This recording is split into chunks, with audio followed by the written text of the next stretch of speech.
हवा में एक अजीब सी बेचैनी थी। आसमान में काले काले बादल छाए हुए थे जो एक दूसरे से टकराकर गरज रहे थे।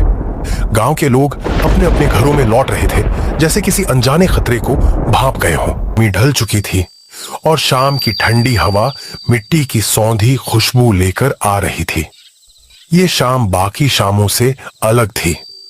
हवा में एक अजीब सी बेचैनी थी। आसमान में काले काले बादल छाए हुए थे जो एक दूसरे से टकराकर गरज रहे थे। गांव के लोग अपने अपने घरों में लौट रहे थे, जैसे किसी अनजाने खतरे को भांप गए हों। मीना अपने छोटे से घर के आंगन में बैठी आसमान को देख रही थी। उसके चेहरे पर घबराहट साफ थी। उसके पति रामू अभी तक घर नहीं लौटे थे। वो शहर के बाजार में लकड़ी बेचने गए थे और ऐसी तूफानी रात में उनका सफर मुश्किल हो सकता था। मीना ने घर के दरवाजे मजबूती से बंद करके बैठ गई। जैसे ही उसने दरवाजा बंद किया, तभी बिजली कड़की और भयंकर बारिश शुरू हो गई। हवा इतनी तेज थी कि लगता था घर की छत उड़ जाएगी। खिड़कियों पर बारिश की बूंदें ऐसे पड़ रही थी जैसे कोई बाहर से पत्थर मार रहा हो। रानी छोटी थी और उसे बारिश की आवाज से डर लग रहा था। माँ, बापू कब आएंगे? जल्दी आएंगे मेरी रानी। लेकिन मीना के दिल में एक अजीब सा डर बैठ गया था। उसे याद आया कि गांव के बूढ़े लोग कहते थे कि ऐसी तूफानी रातों में जंगल के रास्ते पर एक भटकती हुई आत्मा निकलती है। वह आत्मा उन लोगों को ढूंढती है जो अंधेरे में अकेले होते हैं। वो उनकी आवाज की नकल करती है और उन्हें अपनी तरफ बुलाती है। रात गहरी होती जा रही थी। बारिश का शोर अब कानों को भेद रहा था। तभी दरवाजे पर किसी के खटखटाने की आवाज आई। कौन है? मीना, मैं हूं, रामू। मीना का दिल धक से रह गया। वो सोची कि कोई भूत है, लेकिन ये तो रामू था। मैं दरवाजा खोलती हूं। ये कहने के बाद वो दरवाजे की तरफ बढ़ी, लेकिन जैसे ही उसने दरवाजे खोला चाहा, रानी ने उसे पीछे से कसकर पकड़ लिया। नहीं माँ, मत खोलो, वह बापू नहीं है। मीना चौंक गई। यह तुम क्या कह रही हो? रानी ने कांपती हुई आवाज में कहा।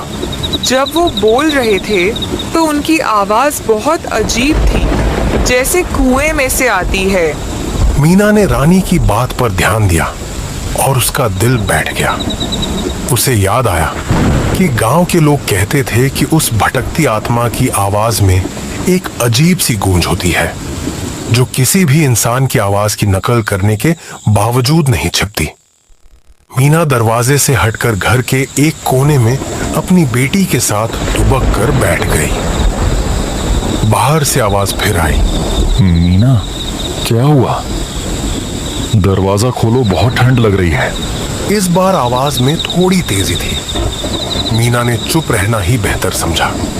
वो जानती थी कि अगर उसने दरवाजा खोला तो वे दोनों कभी जिंदा नहीं बच पाएंगे। बाहर से अब कोई आवाज नहीं आ रही थी। सन्नाटा छा गया था, सिवाय बारिश के शोर के। मीना ने सोचा कि शायद वो आत्मा चली गई है।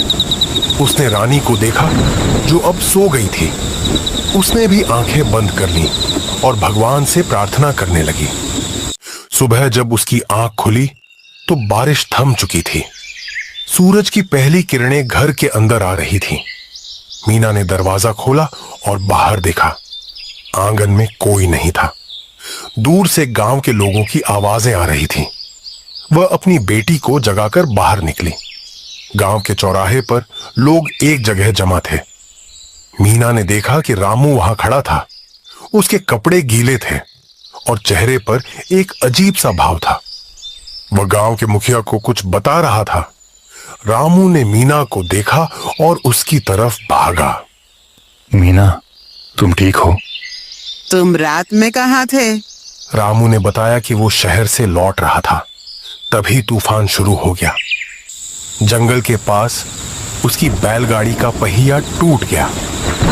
वो उसे ठीक करने की कोशिश कर रहा था कि तभी उसने दूर से किसी की आवाज ही सुनी जो उसे बुला रही थी। वो आवाज अब बिल्कुल तुम्हारी तरह थी। वो मुझे जंगल के अंदर बुला रही थी। मुझे लगा तुम खतरे में हो, इसलिए मैं उस तरफ जाने लगा। लेकिन तभी गांव के एक बूढ़े आदमी की बात याद आई जो कहते थे कि ऐसी आवाजों के पीछे कभी नहीं जाना चाहिए। रामू ने आगे बताया कि उसने हिम्मत करके उस आवाज को अनदेखा किया और रात भर एक पेड़ के नीचे इंतजार किया। सुबह जब बारिश थमी तो वो किसी तरह पैदल गांव पहुंचा। ये सुनकर मीना और रानी ने एक दूसरे को देखा। मीना को रानी पर गर्व हुआ जिसने अपनी सूझबूझ से उन दोनों की जान बचाई थी। उसने मन ही मन सोचा कि रामू अगर उस आवाज के पीछे चले गए होते तो क्या होता। रामू ने मीना और रानी को गले लगा लिया और वे सब घर वापस लौट गए। ये कहानी गांव में फैल गई और सभी ने रानी की समझदारी की तारीफ की। गांव के लोग उस रात के बारे में बात करते थे जब एक छोटी सी बच्ची की वजह से एक परिवार की जान बची। मीना और रामू भी इस घटना को कभी नहीं भूले। लेकिन यह कहानी यहीं खत्म नहीं होती। एक हफ्ते बाद जब गांव में सब कुछ सामान्य हो गया था, मीना और रामू अपनी बेटी के साथ गांव के पास के नदी के किनारे बैठे थे। अचानक रानी ने एक सवाल पूछा। माँ, वो आत्मा सिर्फ रात को आती है क्या? हाँ बेटी, सिर्फ रात को। तभी रानी ने एक अजीब सी मुस्कान दी और कहा, और सिर्फ बारिश में? मीना ने रानी की तरफ देखा। उसकी आंखें चमक रही थी, लेकिन उनमें बचपन की मासूमियत नहीं थी। रानी के चेहरे पर एक ऐसी मुस्कान थी जो उसे डरा रही थी। तुम ये सब क्यों पूछ रही हो? रानी हंसने लगी। उसकी हंसी की आवाज में वही अजीब सी गूंज थी जो मीना ने उस तूफानी रात को दरवाजे के बाहर सुनी थी। वो वही गूंज थी जो रामू को जंगल में सुनाई दी थी। रानी खड़ी हो गई और धीरे धीरे नदी की तरफ चलने लगी। ये कहानी यहीं खत्म नहीं होती और न ही यह रात। मैं हमेशा यहीं रहती हूँ। तुम सब बस मेरे मेहमान हो। यह सुनकर मीना और रामू डर से कांप उठे। वे समझ गए कि जिस आत्मा से वे बचे थे वो उनके घर में उनकी बेटी के शरीर में पहले ही आ चुकी थी। बारिश की वो रात अब बस एक कहानी नहीं थी, ये उनके साथ हमेशा रहने वाली एक हकीकत थी। और वो हंसी जो अब भी सुनाई दे रही थी बस एक शुरुआत थी।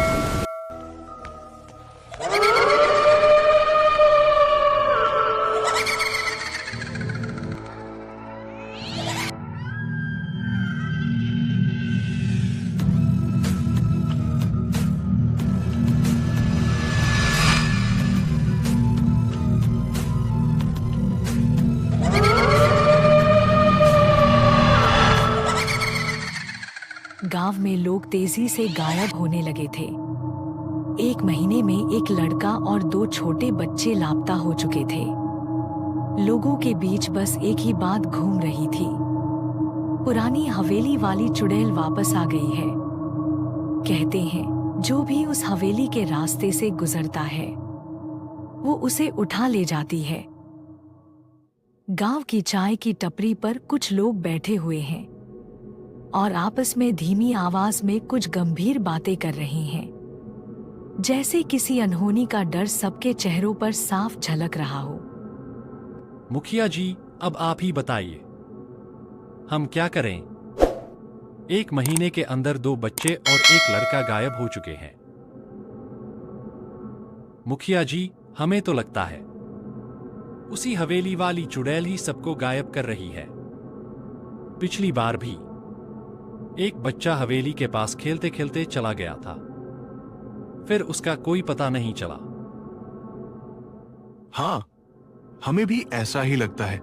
अगर सच में वो चुड़ैल वापस आ गई है तो ये बहुत ही गंभीर बात है। पिछली बार भी इसी तरह लोग अचानक गायब होने लगे थे। फिर हमने साधु जी की मदद से हवेली में आग लगाकर उस चुड़ैल को खत्म कर दिया था। हमें लगा था कि अब वो चुड़ैल कभी वापस नहीं आएगी, लेकिन शायद हम गलत थे। हाँ मुखिया जी, परंतु अभी साधु जी बाहर गए हुए हैं। हमारी उनसे बात हो गई है, साधु जी 2 दिन में आ जाएंगे। हाँ रामलाल काका, पर अब हम क्या करें? अगर उस चुड़ैल ने किसी और गांव वाले को उठा लिया तो? हाँ, तब तक हमें संभल कर रहना होगा और जैसे ही रात हो कोई भी अपने घरों से बाहर न निकले।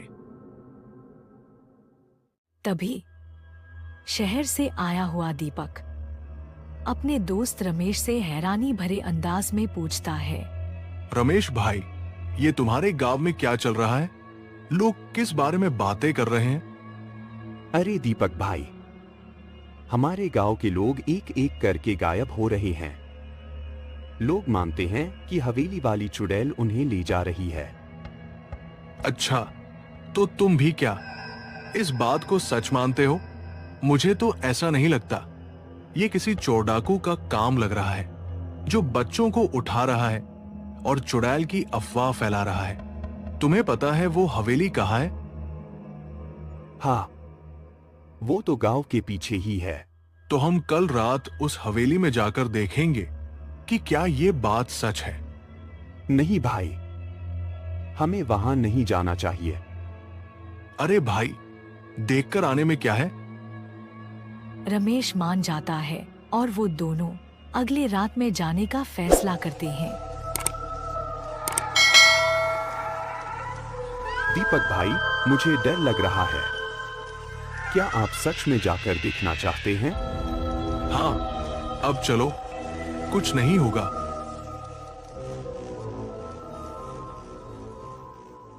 दोनों हवेली पहुंच जाते हैं। यही वो हवेली है जिसमें गांव वाले मानते हैं कि वो चुड़ैल बच्चों को यहीं ले गई है। अच्छा, तो चलो अंदर जाकर देखते हैं, सब पता चल जाएगा। नहीं भाई, अंदर नहीं जाना चाहिए हमें। अरे भाई, अभी तक हमें कुछ दिखा है क्या? कुछ नहीं है। चलो चलकर देखते हैं।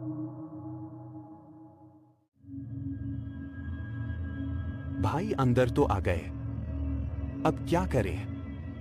हाँ, कुछ तो दिखाई नहीं दे रहा है। चलो पूरे कमरे को एक बार देख लेते हैं।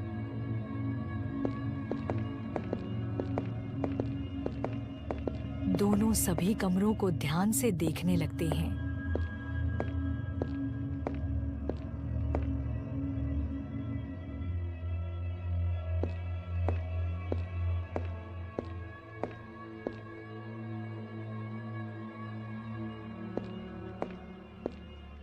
अचानक चुड़ैल रमेश के बिल्कुल सामने आ जाती है।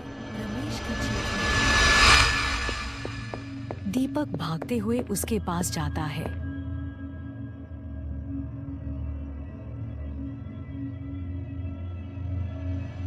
दीपक के सामने भी चुड़ैल आ जाती है और बोलने लगती है। दीपक वहां से भागने लगता है।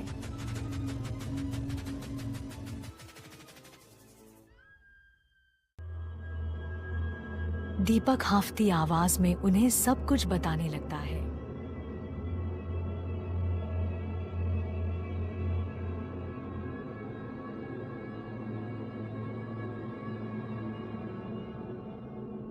अरे नहीं, तुम लोग वहां क्यों गए थे? हमें अब तुरंत साधु बाबा के पास जाना होगा। वही है जो कुछ कर सकते हैं। सभी लोग साधु जी के पास जाते हैं और मुखिया उन्हें सारी बात बताता है। साधु जी बोलते हैं,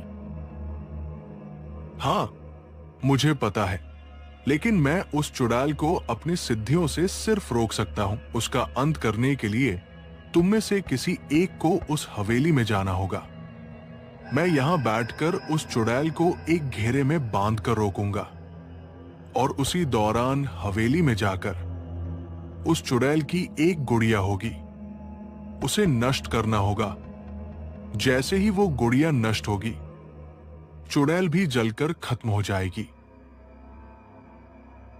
दीपक हवेली जाता है और साधु अपनी विद्या से चुड़ैल को रोकने की कोशिश करता है।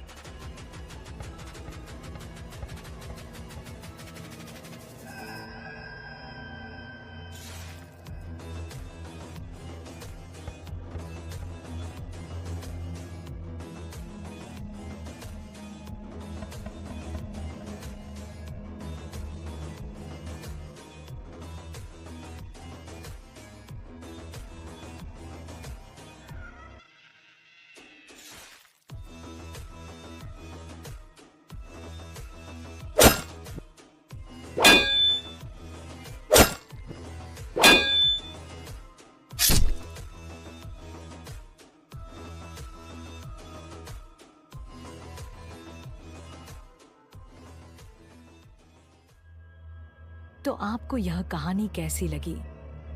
पसंद आई होगी तो लाइक और सब्सक्राइब जरूर करें।